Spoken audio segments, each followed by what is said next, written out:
Welcome back ناظرین، بات چیت ہم کر رہے ہیں پاکستان میں سیاست، انتخابات کے نتیجے میں احتجاج اور حکومت سازی کی کوششوں کے حوالے سے۔ اس وقت ہمارے ساتھ ہیں جماعت اسلامی کے مرکزی نائب امیر اور جو اس وقت پولیٹیکل کمیٹی ہے جماعت اسلامی کی، جو تحریک انصاف کے ساتھ یا باقی معاملات کے ساتھ بات چیت کر رہے ہیں حکومت سازی کے حوالے سے۔ لیاقت بلوچ صاحب، بہت شکریہ آپ کا، آپ نے ٹائم دیا۔ بنیادی سوال آپ سے یہی کہ بہت سے ابہام ابھی بھی ایگزسٹ کر رہے ہیں کہ آپ کا تحریک انصاف کے ساتھ اتحاد ہوا نہیں ہوا، انڈرسٹینڈنگ ہوئی نہیں ہوئی، تو ابھی اس وقت لیٹسٹ پوزیشن کیا ہے آپ کی؟ ذرا کچھ کلیئرٹی فرمائیں گے آپ؟ جی بسم اللہ الرحمن الرحیم، بہت شکریہ۔ دیکھیں، اس وقت تو نہ کوئی اتحاد بن رہا ہے، نہ کسی اتحاد کا ہم حصہ بن رہے ہیں، اور نہ کوئی اتحاد بنانا کسی کے پیش نظر ہے۔ کم از کم جماعت اسلامی کی تو واضح ایک حکمت عملی ہے کہ جو قومی موقف ہے، جمہوریت کے بچاؤ، انتخابات کا جو دھاندلی زدہ صورتحال ہے، اس کی تناظر میں ہم اگر کوئی ایک موقف اپنا سکتے ہیں تو اپنے اپنے پلیٹ فارم سے اس آواز کو بلند کریں گے، اس آواز کو اٹھائیں گے۔ جہاں تک یہ ہے کہ پی ٹی آئی کے ساتھ جو بات چیت تھی، وہ بات چیت کا ایک پہلو یہی تھا کہ بھی ان کے حمایت یافتہ کافی لوگ آزاد ممبر کی حیثیت سے منتخب ہوئے، تو اب انہیں ایک پارٹی پروٹیکشن کی ریزرو سیٹ سے کلیم کرنے کی ایک ضرورت تھی۔ جماعت سے رابطہ کیا، جماعت نے اس کے لیے ویلکم کیا، لیکن آخری مرحلے پر ان کا خیال تھا کہ بھی قومی سطح کی بجائے صرف کے پی کی حد تک جو ہے کہ یہ معاملہ کر لیا جائے۔ تو پھر اس کے بعد ہم نے ان سے آگاہ کیا کہ اگر تو قومی سطح پر کوئی موقف بن سکتا ہے تو اس کے لیے ہم حاضر ہیں،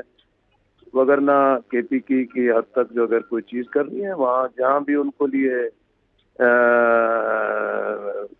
جو سہولت موجود ہے اس کو اختیار کریں، ہم اس کو ویلکم کریں گے۔ البتہ رات لطیف کوسا صاحب کا بھی فون آیا تھا، انہوں نے کہا کہ بھی جماعت کا موقف ٹھیک ہے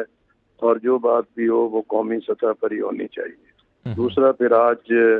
عمر ڈوگر صاحب نے رابطہ کیا تھا اور مجھے امید ہے کہ آج رات کسی وقت پی ٹی آئی کے وفد کے ساتھ ہماری ملاقات ہوگی اور وہ جو بات بھی کہیں گے ہم ان کی سنیں گے۔ کل ہماری مرکزی مجلس شورا کا اجلاس بھی ہے، عملہ کا اجلاس بھی ہے، تو جو چیز بھی ہوگی ہم اپنے اس فورمز پہ رکھیں گے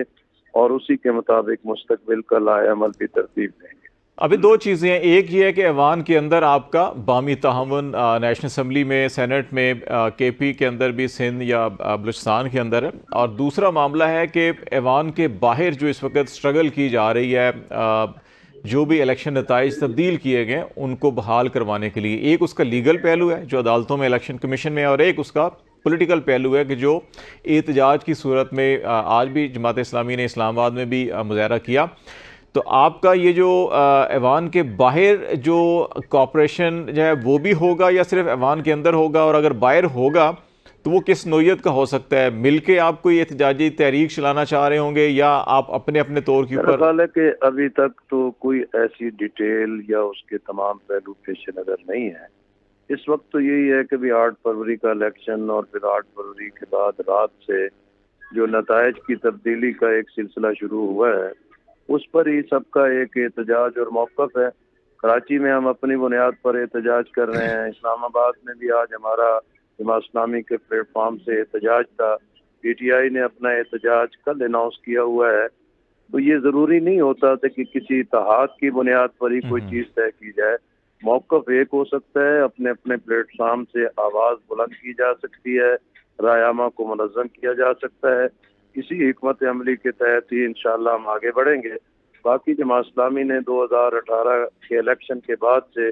جو اپنی حکمت عملی پالیسی طے کی ہے، اسی کے مطابق ہم عوام میں گئے ہیں، عوام نے ہمیں پذیرائی دی ہے، پہلے سے ہمیں آلموسٹ جو ہے کہ ڈبل ووٹ حاصل ہوئے ہیں اور ہماری پالیسی کے ساتھ لوگ موجود ہیں۔ یہ ٹھیک ہے، ہمیں ووٹ ہماری توقعات سے کم ملے ہیں، لیکن لوگوں نے ہر جگہ ہمارے موقف کو ویلکم کیا ہے۔ لیکن عوام ایک زہریلی پولرائزیشن میں ہے اور دھڑے بندیوں میں ہے۔ انشاءاللہ ہم اپنے ایک اصولی موقف کے ساتھ ان دھڑوں کو بھی توڑیں گے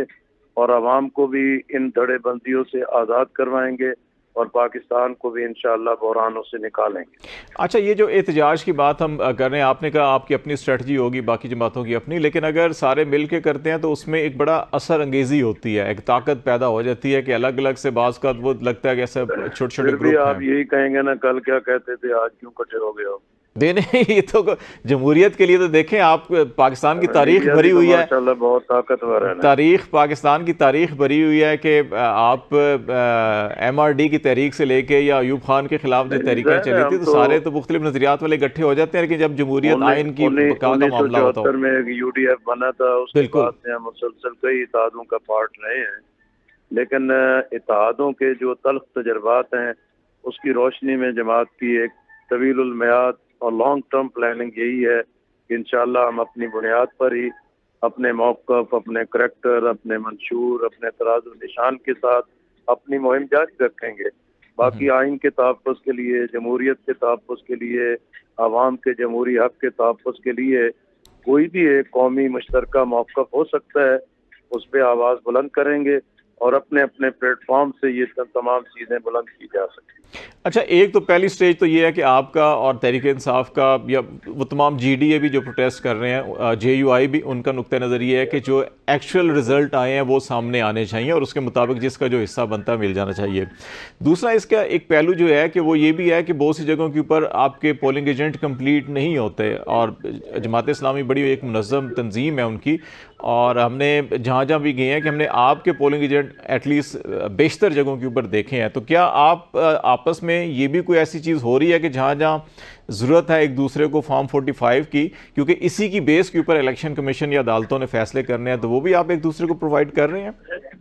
ویسے دیکھیں نا جی، اب تو ماشاءاللہ 45 فارم جو ہے ہر پارٹی کا اپنا اپنا ہے، اور پتہ نہیں کہاں کہاں سے یہ چیزیں تیار ہوئی ہیں، اور ہر ایک کے پاس ایک الگ سے پورا بنڈل موجود ہے۔ لیکن جہاں پی ٹی آئی کی لوگوں نے رابطہ کیا، خود میرے اپنے حلقے میں سلمان اکرم راجہ صاحب جو ہیں انہوں نے رابطہ کیا تھا، جو بھی ہمارے پاس ضرورت تھی ہم نے فارم 45 ان کو مہیا کیا ہے۔ لیکن المیہ یہی ہے کہ فارم 45 ہر ایک کے پاس ایک الگ الگ موجود ہے۔ لیکن وہ میرا خیال ہے کہ جو ہارنے والے سارے ہیں ان کے پاس ایک جیسا ہی ہے، جیتنے والوں کے پاس ذرا ڈیفرنٹ آ گیا ہے۔ ہلو جی جی، میں نے کہا کہ وہ ہارنے والوں کے پاس تو آلموسٹ ایک جیسے ہی فارم 45 ہیں، لیکن جو جیتے ہیں ان کے پاس ذرا ڈیفرنٹ آ گیا، یہ شاید کہیں اور سے آیا ہے وہ۔ مسئلہ یہ ہے نا جی کہ یہ فارم 45، 47، 49 یہ تو جنگ چلتی رہے گی۔ اصل بات تو یہ ہے کہ یہ الیکشن میں دھاندلی کی گئی ہے، مداخلت کی گئی ہے، اور بدقسمتی ہے کہ ہر 5 سال کے بعد پچھلے لاڈلے جو ہیں کہ وہ ناپسند ہو جاتے ہیں اور نئے لوگ جو ہیں کہ خدمت گزاری کے لیے تیار ہوتے ہیں۔ اب آپ دیکھیں کہ 100-150 لوگ ہیں، کبھی اس پارٹی میں ہوتے ہیں، کبھی اس پارٹی میں ہوتے ہیں، اور یہ پارٹیاں بھی انہیں کو ٹکٹیں دیتی ہیں اور وہی پارٹیاں چھوڑ کے بھی بھاگ جاتے ہیں۔ یہ محض اسٹیبلشمنٹ کی مداخلت نہیں ہے، بلکہ یہ سیاسی جماعتوں کے اپنا رویہ بھی ہے کہ جس نے ان کے ہاتھوں سے ہر چیز چھین لی جاتی ہے۔ ایک چیز لیاقت بلوچ صاحب میں یہ پوچھنا چاہوں گا کہ اپنی تھوڑی دیر پہلے بھی آپ نے کہا کہ سیاسی پولرائزیشن ہے، تلخیاں بے حد بڑھ گئی ہیں، جس کی وجہ سے حقیقی نتائج بھی اگر سامنے آ گئے تو اس میں بھی بہت سے لوگ جو پھر جو اس وقت امید لگائے بیٹھے ہیں کہ ان کی حکومت بن رہی ہے، پھر اس وقت نہیں بن رہی ہوگی تو پھر وہ شاید سڑکوں پہ کھڑے ہوں گے۔ تو یہ جو پولیٹیکل پولرائزیشن ہے، آپ بڑے ان سیاستدانوں میں سے ہیں جو بڑے سینئر لوگ ہیں جنہوں نے پاکستان کی آلموسٹ ساری سیاسی تحریکیں دیکھی ہوئی ہیں، عملی طور کے اوپر حصہ بھی لیا ہوا ہے، تو آپ کیا سمجھتے ہیں کہ اس کو ذرا نرم کرنے کے لیے، اس تلخی کو کم کرنے کے لیے کون سے بنیادی 2-3 اقدام ہونے چاہیے جو ساری سیاسی جماعتوں کو لینے چاہیے؟ جیسے میں نے پہلے بھی کہا کہ 1970 کے بعد یہ 16واں انتخاب تھا، اور 70 کے بعد سے ہر انتخاب پر دھاندلی کے نئے طرز کے ساری چیزیں سامنے آتی رہی، اور دھاندلی کرنے والے بھی نئے سے نئے حربے استعمال کر لیتے ہیں۔ لیکن یہ دھاندلی کس کے لیے کی جاتی ہے؟ سیاستدانوں کے لیے کی جاتی ہے، سیاسی جماعتوں کے لیے کی جاتی ہے، اور ان سیاسی قیادت اور سیاسی جماعتوں کے لیے جو صرف اقتدار کی ہوس میں ہر قیمت پر اور ہر بنیاد پر جو ہے کہ خدمت گزاری کے لیے تیار ہوتے ہیں۔